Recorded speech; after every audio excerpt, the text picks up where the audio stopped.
Skeletons have a certain allure. I mean, look at these drawings. They're just hypnotizing. Today we're going to draw some skeletons, specifically skulls. We'll learn about anatomy and hopefully draw something cool. So let's get drawing.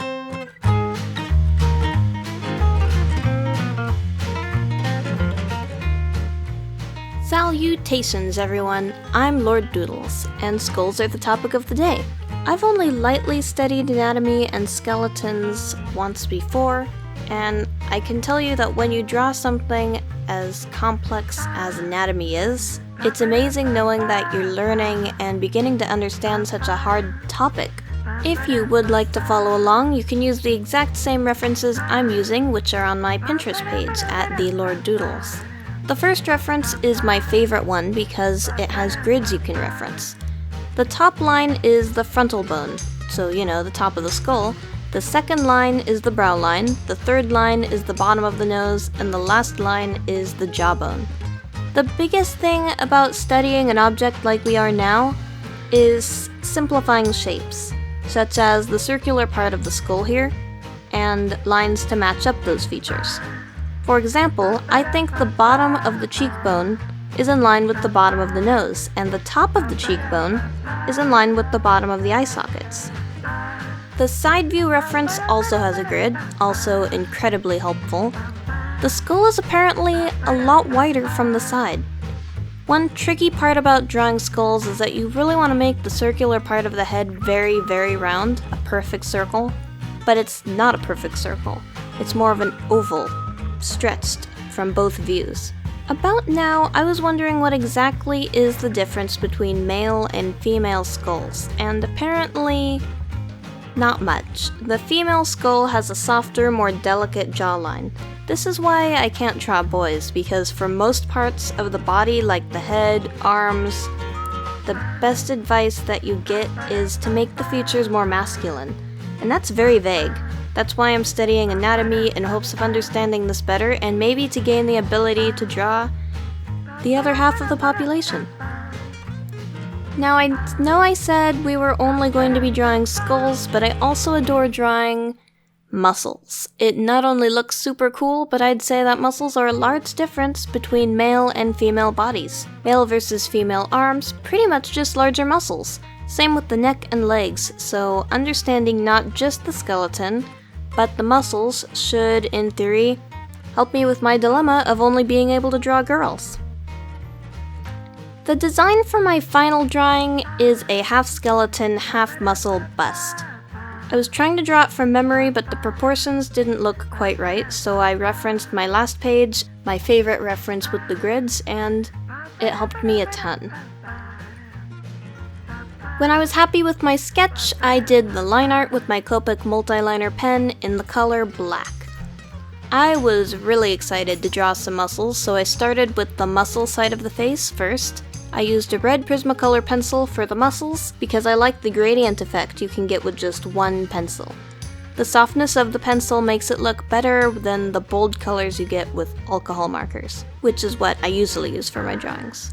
So I'm drawing the muscles with just one red pencil. If I wanted to be fancy, I'd probably be using more than one shade. You can see on this reference that we have different kind of like sections of muscle. So first I separated all of those out.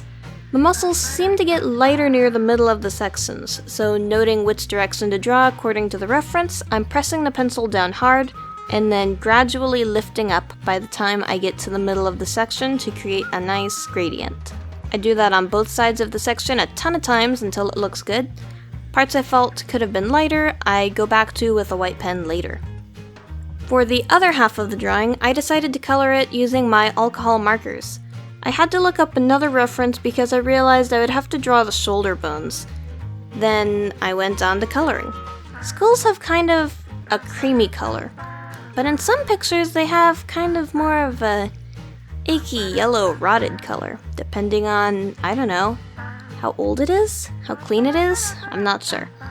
I used a few shades of warm grays, and just so you know, I'm using Ohuhu brand alcohol markers for the skull side of the drawing. At this point, I was kind of regretting making it only half bone because it was looking so good. Drawing the shading on the skull worked way better than I expected. So I was done with the line art and the coloring, but something was still missing. A background. I always try to convince myself that my drawings don't need backgrounds, but every time I do add backgrounds, it makes the drawing look so much more completed. I had a simple background in mind for this one. I just grabbed an alcohol marker in a very dark shade of gray and colored the entire background. I left some uncolored space between my character and the background, as I usually do, just to have some separation from the background. It makes my character pop off the page just a little bit better. Final touches now, I went in with my white Sakura Jelly Roll pen and fixed anything I messed up on, and added a little bit more shininess to the muscles. I added some sparkles in the background, a few tiny skulls, wrote my name and date, and I was done. So to wrap things up, here are my final 3 pieces of advice for how to draw, and more importantly, remember how to draw skulls. Tip 1, use a grid and guidelines to keep your skull proportionate. If you have a good memory, you may not even need to use a reference photo if you remember where things are placed on the grid. Tip 2, line up features to help remember where everything belongs, and then you'll be able to draw a skull even without a reference photo. For example, you remember we talked about how the bottom of the cheekbone lines up with the bottom of the nose, and the top of the cheekbone lines up with the bottom of the eye socket. Everything lines up in their own way, so if you can remember how those things line up, then you won't need a reference. Tip 3, simplify shapes. When you're first putting features on your skeleton, use simplified shapes.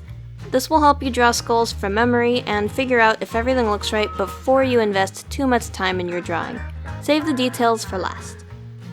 This drawing took me about an hour or 2 to draw, and it turned out way better than I expected. I have a better understanding of skulls and facial muscles and ended up with a cool drawing.